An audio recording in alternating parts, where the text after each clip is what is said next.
سامعین جی وقار، برادران محترم اور طلباء عزیز، آزادی ایک بہت بڑی اللہ کی نعمت ہے اور غلامی بہت بڑی لعنت ہے۔ آزادی کا ایک لمحہ غلامی کے 1000 سال پر بھاری ہے۔ ایک اللہ کو ماننے والا کبھی کسی کا غلام نہیں رہ سکتا۔ انبیاء علیہ السلام دنیا میں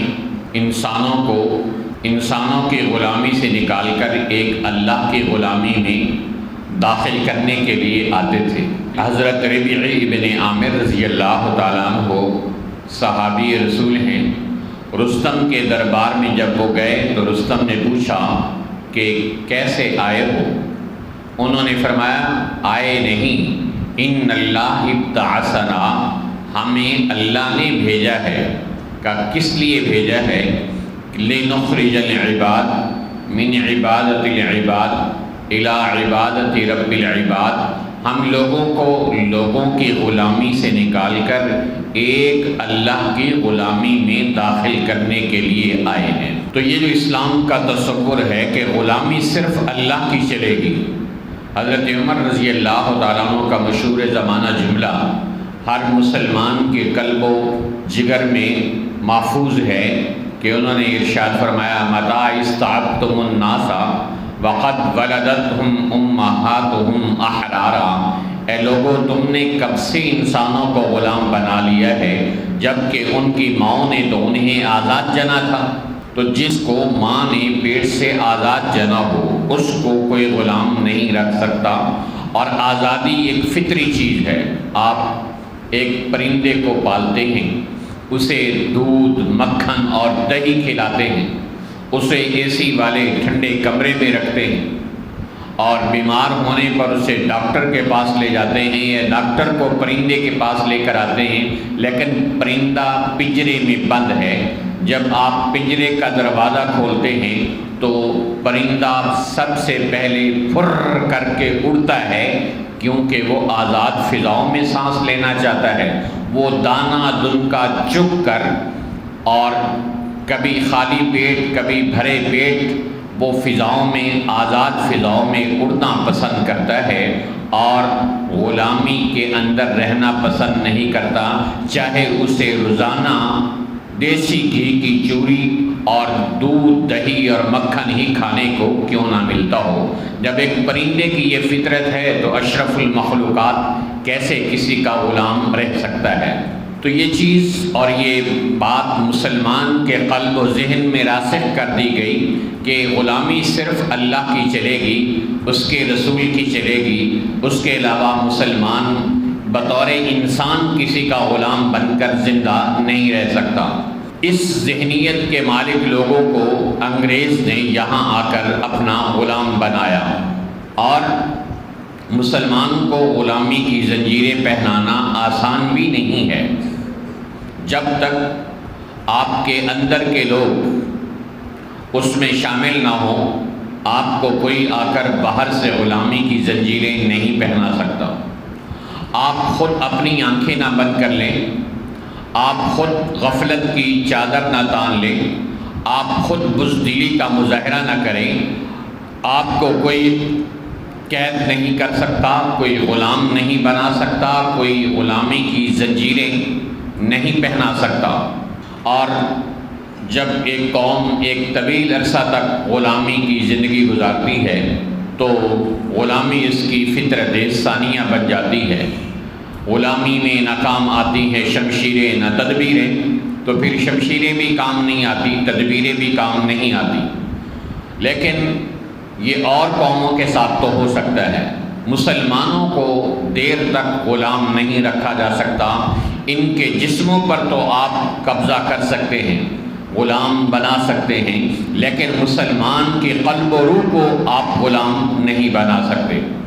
تو ہندوستان میں انگریز نے یہاں قبضہ کیا اور یہاں بہت سارے طبقات اٹھے انگریز کی غلامی سے آزادی کے لیے۔ ہندوستان کی اور پاکستان کی اس آزادی کے حصول کے لیے کن کن طبقات میں کیا کیا قربانیاں دیں، لیکن ان تمام طبقات میں سے سب سے زیادہ قربانیاں دینے والا اور سب سے پہلے قربانیاں دینے والا طبقہ علماء کرام کا طبقہ ہے۔ شاہ عبدالعزیز محدث دہلوی رحمۃ اللہ علیہ وہ پہلی ہستی ہیں کہ جنہوں نے ہندوستان میں انگریز کے آنے پر دارالحرب ہونے کا فتویٰ جاری کیا اور انگریز کے خلاف فتویٰ جاری کیا کہ اس کے خلاف لڑنا فرض ہے اور اس سے غلامی حاصل کرنا ضروری ہے۔ اس فتوے کی پاداش میں انگریز نے حضرت شاہ عبدالعزیز محدث دہلوی رحمۃ اللہ علیہ کے ہاتھوں کے پونچے کٹوا دیے کہ جس سے وہ فتویٰ لکھا گیا تھا تاکہ ان کو سزا دیں کہ تم نے انگریز کے خلاف جہاد کا فتویٰ کیسے جاری کیا ہے۔ اور اس کی انتقام کی آگ صرف اس پہ ٹھنڈی نہ ہوئی کہ اس نے حضرت شاہ عبدالعزیز محدث دہلوی کے ہاتھوں کے پونچے کٹوائے، بلکہ اس نے پھر ان کے ہاتھ بھی کٹوائے۔ یہاں بھی انگریز کی انتقام کی آگ ٹھنڈی نہ ہوئی اور اس نے دلی سے لے کر کئی سو میل کا سفر حضرت شاہ عبدالعزیز محدث دہلوی رحمۃ اللہ علیہ کو پیدل کروایا، اس حال میں کہ ان کے پاؤں میں بھی بیڑیاں تھیں اور ان کے ہاتھوں میں بھی ہتھ کڑیاں تھیں۔ اس حال میں چلنا کتنا مشکل ہوتا ہے اور سینکڑوں کلومیٹر کا فاصلہ اور شدید گرمی کے اندر جون جولائی کی گرمی میں پیدل بغیر جوتے کے ہتھ کڑیوں اور بیڑیوں کے ساتھ جکڑ کر حضرت شاہ عبدالعزیز محدث دہلوی رحمۃ اللہ علیہ کو قید خانے میں لے جایا گیا۔ انسان کا دماغ ابل جاتا ہے گرمی سے اگر پاؤں میں جوتا نہ ہو، پاؤں میں بیڑیاں پڑی ہوں، ہاتھوں میں ہتھ کڑیاں ہوں اور اوپر سے گرمی ہو اور انگریز کی گالیوں بھری گندی غلیظ زبان ہو تو انسان کے نازک دل پر کیا گزرتی ہے ہم صرف سوچ سکتے ہیں۔ اس کے بعد انگریز نے حضرت کو جیل میں ڈالا، جیل میں ڈال کر بھی ہاتھ کاٹ کر، پونچے کاٹ کر، بیڑیاں پہنا کر، ہتھ کڑیاں پہنا کر، پیدل چلا کر، دھوپ میں ستا کر بھی انگریز کا ظلم و ستم اور انتقام کی آگ ٹھنڈی نہ ہوئی تو اس نے حضرت شاہ عبدالعزیز محدث دہلوی رحمۃ اللہ علیہ کو جیل کے اندر، چھپکلی کی جلد بہت سخت ہوتی ہے اور بہت زہریلی ہوتی ہے، اس لیے حدیث میں آتا ہے کہ اس کو مارنے والے کو اللہ اتنی نیکیاں عطا فرماتا ہے۔ تو چھپکلی جب کسی چیز میں گرتی ہے تو اپنے آپ کلٹیاں کھاتی ہے، الٹ پلٹ ہوتی ہے تاکہ زہر اس چیز میں مل جائے، تو اس کی کھال بڑی زہریلی ہوتی ہے۔ اس زہریلی کھال کو اتارا گیا اور اس کو پگھلایا گیا، اس کو مرہم کی صورت دی گئی اور مرہم اور کریم بنا کر ایک مجبور اور بے بس قیدی شاہ عبدالعزیز محدث دہلوی رحمۃ اللہ علیہ کے جسم پر اسے زبردستی ملا گیا۔ جب وہ زہریلی چربی حضرت شاہ عبدالعزیز محدث دہلوی رحمۃ اللہ علیہ کے جسم مبارک پر ملی گئی تو ان کے جسم میں برس کے دانے بن گئے اور پورا جسم ان کا دانوں سے لبریز ہو گیا، اور اسی بے کسی اور بے بسی کے عالم میں وہ فوت ہو گئے، لیکن انگریز کے فتویٰ لینا گوارا نہ کیا۔ اور یہ شاہ عبدالعزیز محدث دہلوی رحمۃ اللہ علیہ نے آزادی ہند کا تذکرہ ہو، تحریک آزادی کی بات ہو اور تحریک آزادی کے سب سے بڑے ہیرو اور شیخ الہند حضرت مولانا محمود حسن رحمۃ اللہ علیہ کا تذکرہ نہ ہو، یہ ہو ہی نہیں سکتا۔ اتنے بڑے انگریز کے مخالف کہ انگریز نے کہا کہ اگر اس شخص کی بوٹی بوٹی کر دی جائے تو ایک ایک بوٹی سے انگریز کی مخالفت کی بو آئے گی، اور ان کو مالٹا کی جیل میں 4 سال رکھا گیا۔ اور 4 سال کس حال میں رکھا گیا کہ روزانہ انگریز ان کو نکالتا، کمرے میں الگ لے کے جاتا اور لوہے کی سلاخوں کو آگ پر گرم کر کے ان کے کمر کے اوپر لگاتا اور ان کو داغ دیتا تھا۔ اور حضرت شیخ الہند رحمۃ اللہ علیہ کے ساتھ مولانا حسین احمد بدنی، مولانا عزیر گل اور ایک آدمی اور تھے، یہ لوگ قید تھے۔ حضرت شیخ الہند اتنا ظلم سہتے رہے لیکن کبھی اپنے ساتھیوں کو بھی بتانا گوارا نہ کیا کہ کہیں ان کے حوصلے ٹوٹ نہ جائیں۔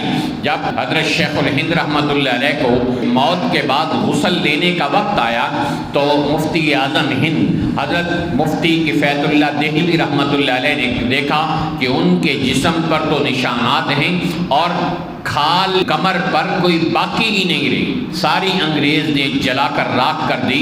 اس وقت ان کو اندازہ ہوا کہ حضرت شیخ الہند کے ساتھ انگریز کیا ظلم کرتا رہا، یہ سب ظلم انہوں نے برداشت کر لیے، لیکن انگریز کے آگے جھکنا گوارا نہ کیا اور آزادی کا مشن انہوں نے بند نہ کیا۔ تحریک ریشمی رومال کے نام سے انہوں نے ایک ایسی تحریک چلائی، مدرسے کی چٹائی پر بیٹھ کر، مسجد کے مصلے پر بیٹھ کر انہوں نے ایک ایسی عالمگیر تحریک ریشمی رومال چلائی کہ جو آج بھی اپنے پڑھنے والوں کو منصوبہ سازوں کی اس تحریک کے بارے میں حیرت میں مبتلا کر دیتی ہے کہ مسجد کی چٹائی پہ بیٹھنے والا اور مدرسے کی چٹائی پہ بیٹھنے والا ایک مولوی اس طرح بھی انگریز کے خلاف اپنے بغض اور نفرت کا اور اپنی قوم کو آزادی کا مشن ترتیب دے سکتا ہے۔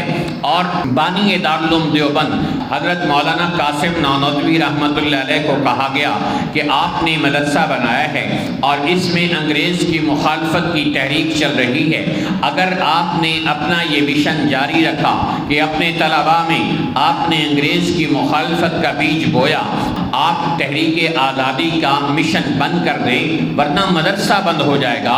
تو دارالعلوم دیوبند کے بانی مولانا قاسم نانوتوی رحمۃ اللہ علیہ نے ارشاد فرمایا، دارالعلوم دیوبند کی اینٹ سے اینٹ بجتی ہے، بچ جائے، انگریز کے خلاف جہاد جاری رہے گا۔ کیا کہتے ہو؟ علماء نے اس میں کوئی کردار ادا نہیں کیا، تم نے تاریخ پڑھی کہاں ہے؟ وہ لوگ جنہوں نے خون دے کر پھولوں کو رنگت بخشی ہے، دو چار سے دنیا واقف ہے، گم نام نہ جانے کتنے ہیں۔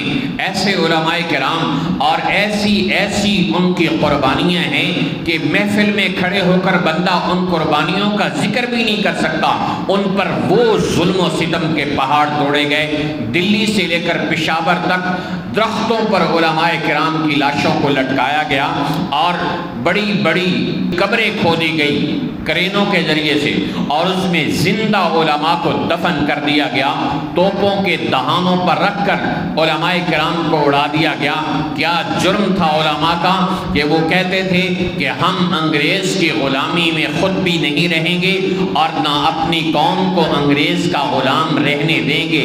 اس جرم کی پاداش میں علماء نے کائنات کی بڑی سے بڑی قربانی دی۔ کیسے بھول جائیں ہم امام انقلاب حضرت مولانا عبید اللہ سندھی رحمۃ اللہ علیہ کو کہ جنہوں نے اس قوم کو آزاد کرانے کے لیے 25 سال کی جلاوطنی قبول کی اور کبھی افغانستان میں، کبھی روس کے اندر، کبھی ترکی میں اور کبھی حجاز میں 25 سال بعد مسلمانوں کی آزادی کا یہ ہیرو ہندوستان کی سرزمین پہ اس طرح اترتا ہے کہ مسلمان آزاد وطن میں سانس لے رہے ہوتے ہیں۔ یہ میں نے صرف چند علماء کرام کا نام گنوایا ہے، وقت بھی نہیں کہ ان ساری ہستیوں کا اور ان کی قربانیوں کا تفصیل سے ذکر ہو سکے۔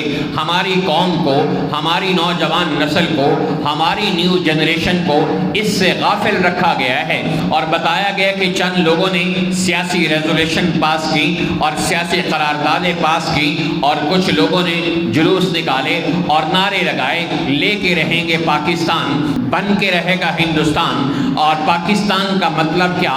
لا الہ الا اللہ۔ اس سے ڈر کر انگریز نے آزادی دے دی۔ ٹیپو سلطان شہید سے لے کر جن کا مشہور زمانہ جملہ ہے کہ شیر کی ایک دن کی زندگی گیدڑ کی 100 سالہ زندگی سے بہتر ہے، تو وہ زندگی ٹیپو سلطان سے لے کر 1947 تک یہ 300 سال کا سفر بنتا ہے۔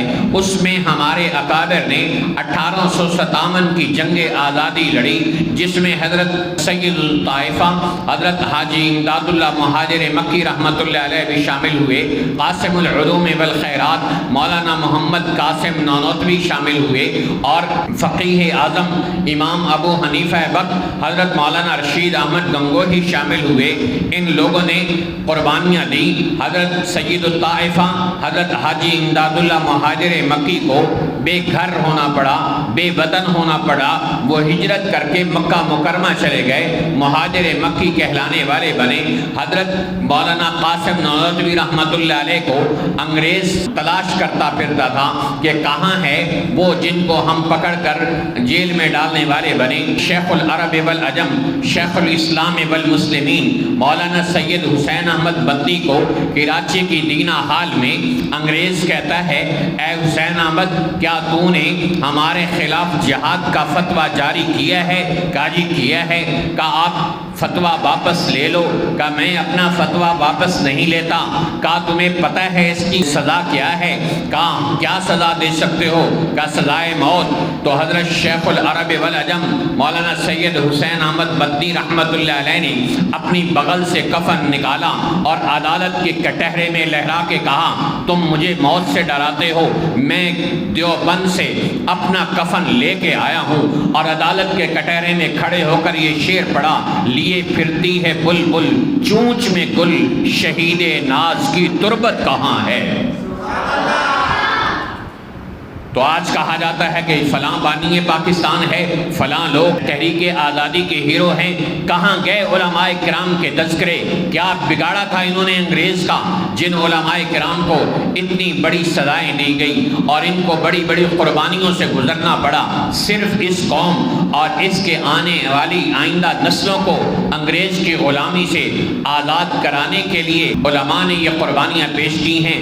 تو ہماری نوجوان نسل کو یہ ہمیشہ یاد رکھنا ہے کہ اللہ نے ہمارے اکابر کو وہ اعزاز دیا کہ انہوں نے اس آزادی کی تحریک میں اپنا پورا حصہ ڈالا، پھر اس کا اعتراف ان لوگوں نے بھی کیا۔ اور آپ کو یہ معلوم ہونا چاہیے کہ پاکستان بننے کے بعد 14 اگست 1947 کو جب جھنڈا لہرایا گیا تو کراچی کے اندر جھنڈا لہرانے والی شخصیت کا نام شیخ الاسلام علامہ شبیر احمد عثمانی تھا، اور ڈھاکہ میں جھنڈا لہرانے والی ہستی کا نام صاحب اعلاء السنن شیخ الاسلام حضرت مولانا ظفر احمد عثمانی تھا، اور گورنر ہاؤس لاہور کے اندر جھنڈا لہرانے والی ہستی کا نام امام الاولیاء شیخ التفسیر حضرت مولانا احمد علی لاہوری تھا۔ یہ علماء دیوبند کے ہاتھ سے جھنڈے لہرا کر اس بات کا اعتراف کیا گیا کہ علماء دیوبند کا اس تحریک آزادی میں سب سے زیادہ قربانیاں ہیں، ورنہ کسی سے بھی جھنڈا لہرایا جا سکتا تھا۔ کیا صرف جھنڈا نہیں، تینوں مقامات پر ان تینوں ہستیوں سے تلاوت بھی کروائی گئی، ان سے جھنڈا بھی لہروایا گیا، اور ان کی دعا سے پاکستان کے قیام کا اعلان کیا گیا۔ تو ہم نے پاکستان بنایا تھا، ہم پاکستان بچائیں گے۔ ہمارے اکابر نے اس کا جھنڈا لہرایا تھا، یہ ہمارا ملک ہے۔ کوئی ہمیں آ کر حب الوطنی کے سبق نہ پڑھائے، کوئی ہمیں آ کر دھونس نہ جمائے کہ تم کون ہو اس ملک کے وارث۔ ہم اس ملک کے وارث ہیں، ہمارے اکابر نے اس کے لیے قربانیاں دی ہیں، اور ان قربانیوں کے اعتراف میں ان کے ہاتھ سے جھنڈے لہرا کر ان کی تلاوتوں سے اور ان کی دعاؤں سے اس ملک کے قیام کا آغاز کا اعلان کر کے بتایا گیا کہ علماء دیوبند کا پاکستان کی آزادی میں سب سے زیادہ حصہ ہے، لہذا یہ ملک ہمارا تھا، ہمارا ہے اور ہمارا رہے گا۔ ہمیں مت کہو کہ تم کہاں سے آ گئے اس ملک کے رکھوالے، ہم اس ملک کے بنانے والے بھی تھے، بچانے والے بھی بنیں گے۔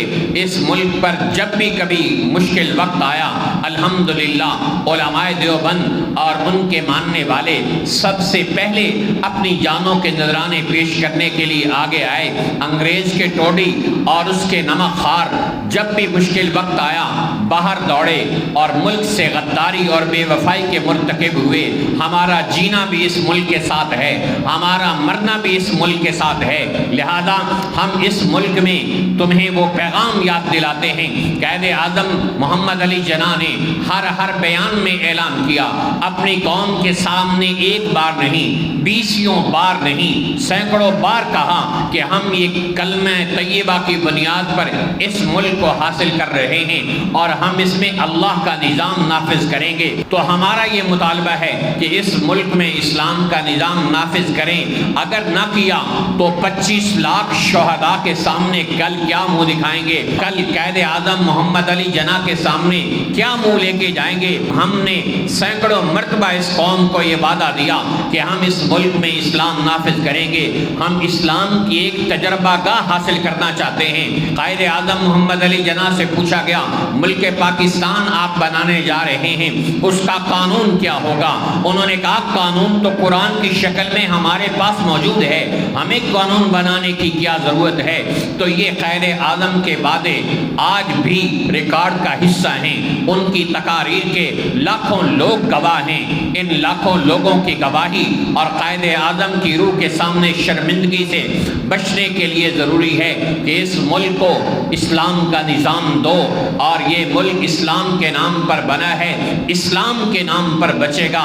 جب اسلام کو اس کے اندر سے نکالا گیا، اس ملک کے دو ٹکڑے ہو گئے، ایک بنگلہ دیش کے نام پر الگ ہوا، اور اب بھی اگر ہماری اس قوم نے اور ہمارے نادان حکمرانوں نے سبق نہ حاصل کیا اور پھر بھی قومی تعصبات کو اور لسانی تعصبات کو یہ پروان چڑھاتے رہے اور برادری ازم اور صوبے کی بنیادوں پر یہ قوم کو لڑاتے رہے، پھر ملک کے ٹکڑے ٹکڑے کرنے کا تم ذریعہ بنو گے۔ یہ قوم اسلام کے نام پر اکٹھی ہوئی تھی، اسلام کے نام پر ہی یہ اکٹھی رہ سکتی ہے۔ اسلام ہی ہے جو ملکوں، جو قوموں، نسلوں، مختلف مزاج کے لوگوں کو ایک لڑی میں پروتا ہے۔ وَاعْتَصِمُوا بِحَبْلِ اللَّهِ جَمِيعًا، اللہ کی رسی کو مضبوطی سے تھام لو۔ اللہ کی وہ رسی قرآن ہے، اللہ کی وہ رسی اسلام ہے، اللہ کی وہ رسی دین ہے۔ اس دین کو جب تک ہم مضبوطی سے تھامے رہیں گے، ہمارے صوبے ایک رہیں گے، ہماری قومیتیں الگ الگ ہونے کے باوجود مسلمانوں کے دل و جان ایک رہیں گے۔ یہ پیغام ہے ہمارا حکمرانوں کے نام کہ اللہ کے لیے اس ملک کو اسلام دے دو۔ ہمیں اقتدار نہیں چاہیے، ہمیں تمہاری سلطنت کی بھوک نہیں، یہ اقتدار تمہیں مبارک ہوں، یہ تخت و تاج تمہیں مبارک ہوں۔ اللہ نے ہمیں نبی کی وراثت کا تخت عطا کیا ہے، یہ دنیا کے بادشاہوں کے تخت و تاج سے کروڑ گنا زیادہ عزت والا، عظمت والا ہے۔ یہ تخت بھی تمہیں مبارک، یہ تاج بھی تمہیں مبارک، یہ سلطنت بھی تمہیں مبارک۔ بیٹھو، وزارتیں تم لے لو، سلطنت پہ تم بیٹھ جاؤ، تاج شاہی تم اپنے سروں پہ سجا لو، لیکن خدا کے لیے اس قوم کو اسلام کا نظام دے دو جس کے نام پر اس ملک کو بنایا گیا تھا۔ اللہ تعالیٰ کی ذات سے دعا ہے کہ اللہ رب ذوالجلال اسلام کو اس ملک کا مقدر بنائے اور ہماری آنکھوں کو وہ منظر دکھائے جب اسلام کے نام پر حاصل کیے گئے اس ملک میں چاروں طرف اسلام کی بہار آ رہی ہو، اسلام کے قوانین ہو اور مسلمان عدالتی طور پر، معاشی طور پر اسلام کے قوانین میں نہال ہو رہے ہوں، تب مزہ آئے گا۔ ورنہ ہمارا عدالتی نظام بھی آج انگریز کا ہے، ہمارا قومی نظام بھی آج انگریز کا ہے، ہمارا معاشی نظام بھی آج انگریز کے اندر ہے۔ ہم نے وطن آزاد کروا لیا، کہ کس سے آزادی لی؟ کہ انگریز سے۔ کہ انگریز سے تم نے وطن کی آزادی لے لی، لیکن انگریز کی زبان سے آزادی تو حاصل نہ کر سکے، انگریز کے قانون سے آزادی حاصل نہ کر سکے، تم انگریز کے معاشی نظام سے آزادی حاصل نہ کر سکے۔ لہذا یہ مت کہو کہ ہم نے آزادی حاصل کر لی ہے، وطن تو آزاد ہو چکا، دل و دماغ غلام ہے اب بھی، اور شراب غفلت پیے ہوئے ہیں یہاں خاص و عام اب بھی۔ غلط ہے تیرا یہ دعویٰ ساقی کہ بدل چکا ہے نظام محفل، وہی شکستہ سی بوتلیں ہیں، وہی شکستہ سے جام اب بھی۔ وآخر دعوانا ان الحمد للہ رب العالمین۔